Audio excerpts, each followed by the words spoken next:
जय गुरु जी। संगत जी, गुरु जी की कृपा, गुरु जी के आशीर्वाद से आज का जो सत्संग हम आपके साथ शेयर कर रहे हैं, अर्जुन अंकल का सत्संग है। ये बहुत प्यारा और ब्लेसिंगफुल सत्संग है। तो मेरी विनती है आप सभी गुरु परिवार से कि आप सत्संग को अंत तक सुने, ध्यान से सुने, पूरा सुने और गुरुजी महाराज का शुक्राना करें कि घर बैठे मालिक आपको इतना प्यारा और ब्लेसिंगफुल सत्संग सुनवा रहे हैं। संगत जी, सत्संग का मतलब होता है सत्य का संग, और सत्संग की प्राप्ति जब ही होती है जब गुरु कृपा होती है। तो हम भाग्यशाली हैं कि हम पे गुरु कृपा हुई और हमें सत्संग सुनने का और शेयर करने का सौभाग्य प्राप्त हुआ। तो प्लीज़ सत्संगत जी, बिना स्किप किए आप सत्संग को अंत तक सुनिएगा, ध्यान से सुनिएगा, पूरा सुनिएगा। और अगर इसके अलावा आप भी अपने सत्संग अनुभव शेयर करना चाहते हैं तो हिंदी में साफ राइटिंग में आप अपने सत्संग को लिखकर हमारी जीमेल आईडी पर सेंड कर सकते हैं, ताकि आपके द्वारा सुनाए गए सत्संग से जो भी गुरुजी महाराज की नई जुड़ने वाली संगत होगी उन्हें गुरुजी के कल्याण, महिमा, अनुभव के बारे में ज़्यादा से ज़्यादा पता चलेगा। और सत्संग आपको पसंद आएगा तो आप इसको लाइक कीजिएगा, चैनल को सब्सक्राइब कीजिएगा, वीडियो को ज़्यादा से ज़्यादा संगत में शेयर ज़रूर कर दीजिएगा और बेल आइकन दबाना बिल्कुल भी नहीं भूलिएगा, क्योंकि जब भी कोई लेटेस्ट सत्संग आएगा उसका नोटिफिकेशन आपके पास ज़रूर आएगा। तो चलिए संगत जी, चलते हैं गुरुजी महाराज के सत्संग की ओर। सत्संग शुरू करने से पहले करते हैं गुरुजी का मंत्र जाप। ओम नमः शिवाय, शिव जी सदा सहाय। ओम नमः शिवाय, गुरुजी सदा सहाय। जय गुरुजी। संगत जी, मेरा नाम अर्जुन है और मैं दिल्ली की लाजपत नगर में रहता हूँ। और शुक्राना करता हूँ गुरुजी का कि उनकी कृपा से मुझे सत्संग शेयर करने का मौका मिल रहा है। मेरी जर्नी तो गुरुजी से पता नहीं कितने समय से है, लेकिन अगर इस जन्म की बात करूं तो मैं गुरुजी से 1 साल पहले ही जुड़ा हूं। संगत जी, वैसे तो मैं आपको बताऊं कि लाजपत नगर की मार्केट में ही मेरा ड्राई फ्रूट्स का काम है, बट अभी कुछ टाइम से ऐसा हो गया था कि काम बहुत स्लो चल रहा था, कुछ हेल्थ इश्यूज़ की वजह से। तो संगत जी, मैं अपनी शॉप नहीं देख पा रहा था और शॉप पे मेरे बड़े भैया बैठते थे। और मेरी हेल्थ इश्यूज़ ये थी संगत जी कि मुझे ना थायराइड था।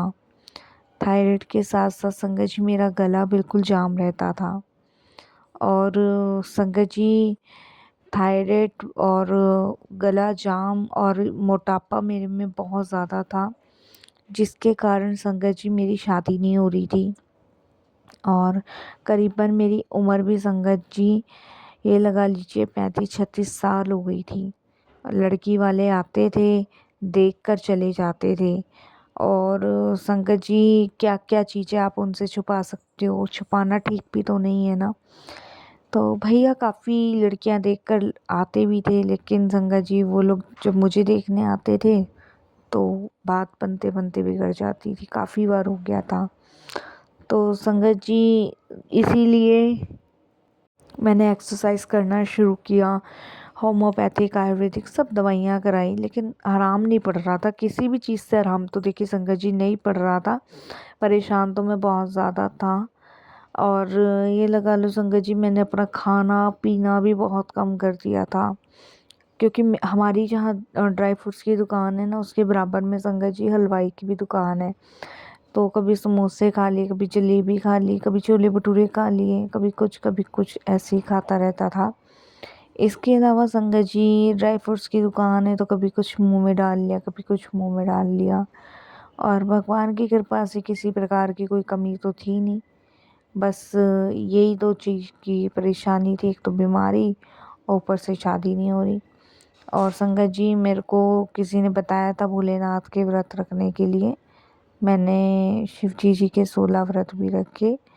और मैं यही कहता था भोलेनाथ से कि मेरे से ऐसी कौन सी गलती भूल हो रही है जो सबके ब्याह हो गए पर मेरा ही ब्याह नहीं हो रहा। मैं प्रार्थना किया करता था। अच्छा, माँ भी परेशान थी मेरे मोटापे से, क्योंकि मेरा मोटापा संगत जी बहुत ज़्यादा था। इसके अलावा मोटापा था संगत जी, इतनी कम उम्र में थायराइड की प्रॉब्लम होना भी देखो संगत जी ठीक नहीं है। थायराइड की अलग से परेशानी थी। थायराइड के साथ साथ संगत जी लीवर भी ख़राब रहता था। तो मतलब धीरे धीरे बीमारियां घटने की जगह ना बढ़ती चली जा रही थी। और इसी कारण वर्ष जो है ना, दुखी भी था, परेशान भी था। तो संगत जी, अब कुछ टाइम से कोरोना के बाद से तो तबीयत बहुत ज़्यादा डाउन होने लग गई थी।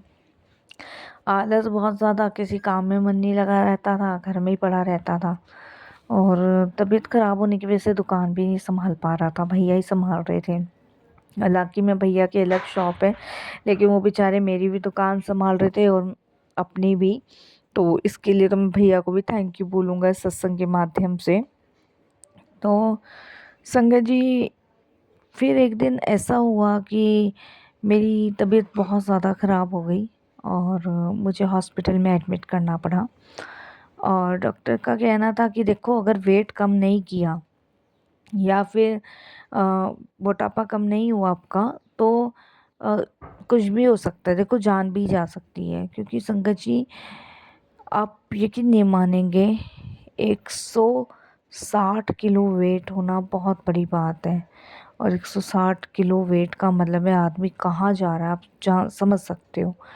तो डॉक्टर का तो यही, मेरे ऐसे पैर हाथी जैसे हाथ पैर हो चुके थे बहुत ज़्यादा। तो अब संगत जी, क्या करूं क्या नहीं करूं। और मैं हर जगह मतलब दिखा चुका, पर कोई फ़र्क नहीं पड़ रहा था। क्योंकि संगत जी, मेरे शरीर में ना ओबीसी की बीमारी लग चुकी थी। ओबीसी एक ऐसी बीमारी है संगत जी की, जब चर्बी बढ़ती है ना, तो बढ़ती चली जाती है। वो चर्बी कभी कम नहीं होती है, वो रुकती नहीं है। अगर एक बार ओबीसी की बीमारी लग जाए ना, तो वो बढ़ते बढ़ते बढ़ते इतनी बढ़ जाती है संगत जी, कि वो आपकी जान ही लेके छोड़ती है। देखो संगत जी, मिर्च मसाले मेरे बंद, खाना पीना मेरा बंद। मैं कुछ भी नहीं खाता था संगत जी, मीठा नमकीन कुछ भी नहीं। मैं उबले हुए खाने पे आ चुका था और मेरी बॉडी में वीकनेस थी। लेकिन मेरी ये अब जो ओबीसी की बीमारी थी ना, ये नहीं ख़त्म हो रही थी। तो आप समझ सकते हैं संगत जी कि किस तरीके की कंडीशन में मैं था। और संगत जी, उससे ऊपर से फैमिली वाले सब दुखी थे कि भाई इतना बीमारी इसको लग कैसे गई। तब मेरी मम्मी ना कीर्तन में जाया करती थी। तो ऐसी वो कीर्तन में गई थी, तो उस टाइम मैं हॉस्पिटल में एडमिट था। तो सब वहाँ पे कहने लगे कि अर्जुन की मम्मी, अब तो तुम कीर्तन में भी नहीं आती हो, पहले तो आ जाया करती थी, अब क्या बात है। और कब बच्चों की शादी करने वाली हो, अब छोटा ही लड़का बच्चा, इस तरीके से कहा करती थी। तब मेरी मम्मी के ना आंसू निकल गए। उन्होंने कहा मेरा छोटा बेटा तो अस्पताल में है और ऐसे ऐसे बात है। तब उनमें से एक आंटी ने बोला, अरे इतना घबरा क्यों रही है, तुम सीधे गुरुजी के दरबार जाओ, वहाँ माथा टेक कर आओ, वहाँ माथा टेकवाओ इस अर्जुन का, और देखो गुरुजी अपने आप संभालेंगे। तो देखो संगत जी, 1 साल हुआ है, 1 साल में इतना बड़ा चमत्कार गुरुजी ने जीवन में किया है ना, कि जिसके लिए मैं धन्यवाद प्रकट करता हूँ। देखो संगत जी, बीमारी चाहे छोटी हो चाहे बड़ी हो, बीमारी तो बीमारी है। और बीमारी चाहे मोटापे की हो, चाहे गरीबी की हो, चाहे किसी चीज़ की भी हो, संगत जी अगर वो एक बार जीवन में लग जाए, तो वो धीरे धीरे खाकर ही छोड़ती है इंसान को। तब मेरी मम्मी ने बोला कि वहाँ क्या होगा, जब डॉक्टर ही मना कर चुके, वही इंसान का दिमाग चलने वाली बात। तो उन्होंने कहा वहाँ क्या नहीं हो सकता भाई, जहाँ डॉक्टरों की डॉक्टरी फेल हो जाती है, वहाँ गुरुजी की कृपा और रहमत बरसती है, वहाँ लेके जाओ आप अपने अर्जुन को। तो मम्मी बोली कि वो तो अस्पताल में एडमिट है, वो तो जा नहीं सकता, मैं क्या करूं क्या नहीं। कहते जा नहीं सकता तो कोई बात नहीं, वहाँ से लंगर प्रसाद चाय जल प्रसाद लाओ, वो पिलाना अपने बच्चे को शुरू करो। तो मेरी मम्मी ने मेरे भैया से बात करी, और मैं उस समय हॉस्पिटल में था। मुझे तो यही पता है कि भैया और मम्मी गुरुजी के दरबार गए थे, और ये लोग वहाँ से गुरुजी का जल प्रसाद लाए थे, जो मुझे पिलाते थे सुबह शाम। मुझे तो ये पता है कि सुबह मम्मी आती थी कमरे में, 2 बूंद डाल गई फिर चली गई, फिर शाम को आई फिर डाल दिया। मतलब दवाई के साथ ये गुरुजी की जल प्रसाद की 2-2 बूंदें मुझे पिलाई जा रही थी। अब हुआ क्या संगत जी कि इतना मतलब वेट बढ़ना और डॉक्टर के लिए भी खतरे की निशानी थी, क्योंकि संगत जी अगर ज़्यादा बढ़ेगा तो गुब्बारे की तरह शरीर फट ही जाएगा। और मैं तो खैर परेशान था ही, मुझे ऐसा ही लगता था जैसे समय बहुत कम है, अब बचना इम्पॉसिबल है। तो ऐसे ही मन में संगत जी चीज़ें आती थी, दिमाग ऐसे ही ख़राब होता था, बड़ा परेशान था मैं। संगत जी एक दिन जब मैं गुरुजी के बारे में सुना नहीं था, मुझे बताया नहीं था, बस मम्मी जल प्रसाद पिला जाती थी। तो एक दिन संगत जी मैं रात के समय सो रहा था, तो सोते सोते संगत जी मेरे को एक ड्रीम आया। ड्रीम में मैंने देखा कि मतलब ना बहुत तेज़ रोशनी मेरे पास आई है जिस कमरे में मैं पड़ा हूँ। और संगत जी आप विश्वास नहीं करोगे, मतलब इतनी तेज़ रोशनी, सूरज की किरणें मेरे ऊपर पड़ रही हैं कि मेरा शरीर ना पिघलना शुरू हो गया है। मेरा शरीर पिघल पिघल के नीचे गिरता जा रहा है, मतलब शरीर पिघल पिघल के कट कट के नीचे गिरता जा रहा है। और मैं कह रहा हूँ कि मुझे क्या हो रहा है, क्या हो रहा है। और संगत जी जितना जितना मैं उस रोशनी के करीब जा रहा हूँ उतना शरीर मेरा पिघल रहा है, कट रहा है। जितना मैं उसके पास जा रहा हूँ उतना पिघल रहा है, कट रहा है। कटते कटते संगत जी मेरा सारा शरीर पिघल गया, और जो बचा कुचा रह गया उसके बाद संगत जी वो रोशनी गायब हो गई। मैंने संगत जी इतना देखा, देखिए गुरुजी ने कैसे मेरा शरीर का कष्ट काटा है, तो गुरुजी की लीला, गुरुजी की कृपा ही है। तो हुआ क्या संगत जी कि जब मैं सुबह मॉर्निंग में उठा, और मेरा वेट संगत जी हॉस्पिटल में रोज़ करवाया जाता था, डेली।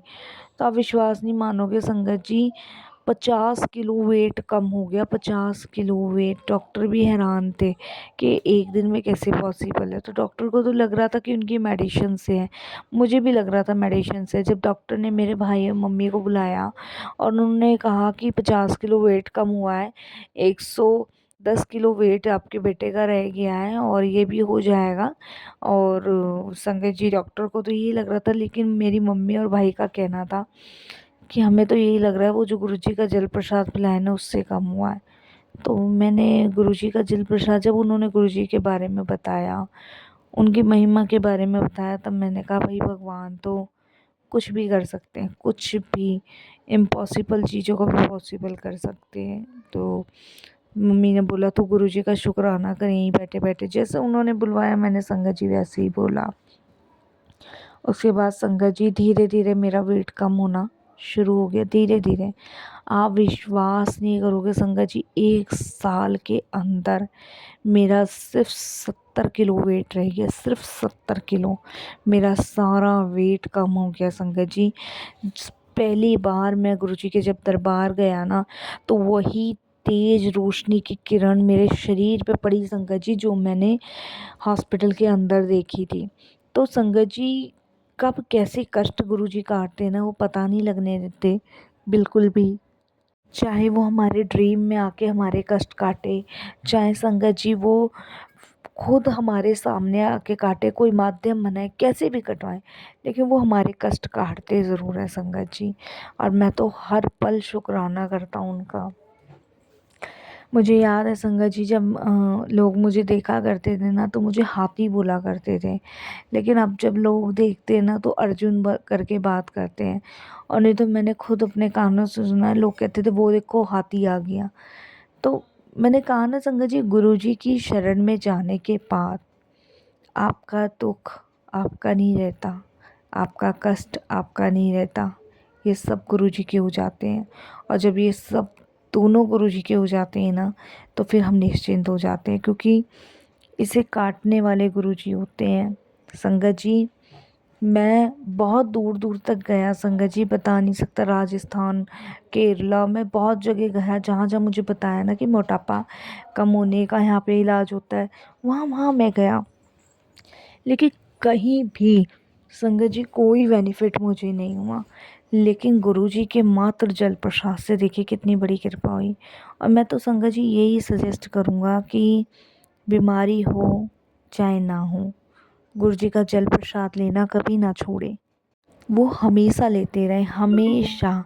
क्योंकि जब हम गुरु जी का जल प्रसाद हमेशा लेते रहते हैं ना, तब अनेकों कष्ट दूर होते हैं, अनेकों संकटों से मुक्ति मिलती है। इसीलिए संगत जी कभी भी गुरु जी महाराज का जल प्रसाद ना अवॉइड करें, उसको हमेशा लें। संगत जी चाहे बीमार हों ना हों, ये हमारे शरीर के आधे से ज़्यादा कष्टों को, आधे से ज़्यादा रोगों को दूर कर देता है।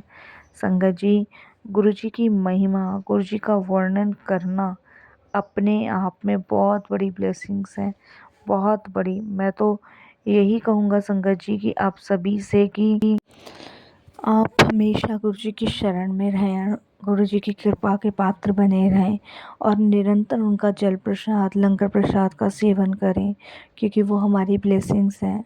संगत जी, बहुत रियली मिलता है हमें गुरु जी के दरबार मौका जाने का, क्योंकि जब गुरु जी का बुलावा होता है तभी हम गुरु जी के दरबार जा पाते हैं, वरना संगत जी हमारी औकात नहीं है कि हम गुरु जी के दरबार तक जा सकें।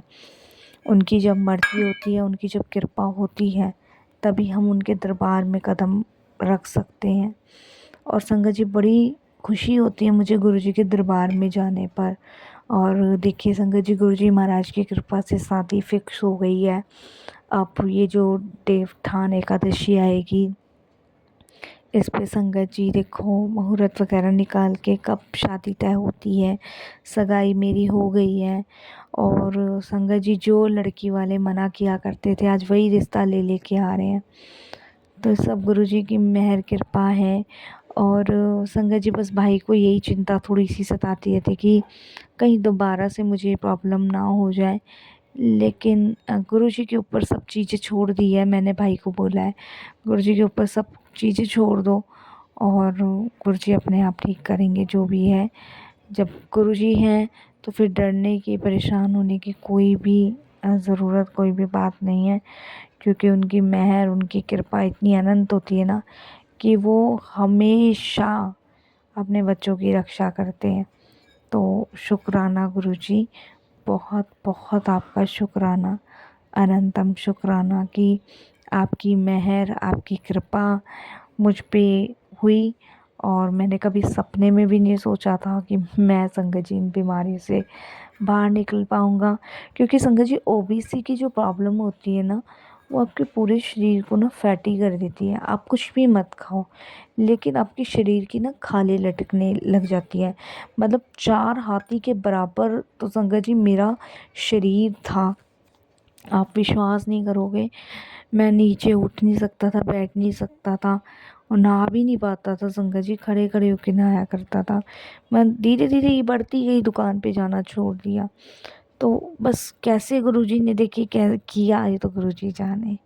और मैं बस धन्यवाद प्रकट करता हूँ उनका, और यही कहता हूँ कि शायद आप ना होते तो पता नहीं मेरा क्या होता। तो मैं अभी बहुत खुश हूँ, हैप्पी हूँ, बहुत खुश हूँ कि मेरी सगाई हो गई है। और नहीं तो संगत जी, आप जानते ही हैं, दूसरों की सगाई देख के यही लगता था कि मेरा तो जीवन ही ख़त्म हो जाएगा बस। और उम्र भी संगत जी बढ़ती ही चली जा रही थी। बट हाँ, ये है कि अब भगवान ने जो जीने की इच्छा, जो जीने की तमन्ना दी है गुरु जी ने, उसके लिए गुरु जी बहुत बहुत आपका शुक्राना, आभार प्रकट करता हूँ। और इस समय तो संगत जी मैं, मेरी भाभी, मेरे भैया, मेरी भाभी के बच्चे, मेरी मम्मी, सब गुरु जी से जुड़े हुए हैं, सब। और हमें तो संगत जी ये समझ लो गुरु जी के रूप में भगवान मिल गए हैं। कोई भी प्रॉब्लम होती है ना, तो मम्मी यही कहती है गुरु जी बैठे हैं, संभाल लेंगे।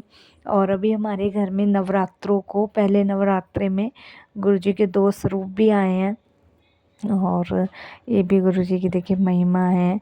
मम्मी तो गुरु जी का गुणगान गाते गाते नहीं थकती हैं। और जो भी पूछता है ना कि आपका अर्जुन कैसे ठीक हुआ, तो मम्मी का सबसे पहले कहना यही होता है कि हमारे गुरु जी ने किया है, हमारे गुरु जी की कृपा इस पे हो गई और ये ठीक हो गया। तो मैं यही कहूँगा संगत जी, वाक़ई में गुरु जी की कृपा ही मुझ पे हुई है जो मैं ठीक हुआ हूँ। तो शुक्राना गुरु जी, बहुत बहुत शुक्राना आपका। जय गुरु जी महाराज।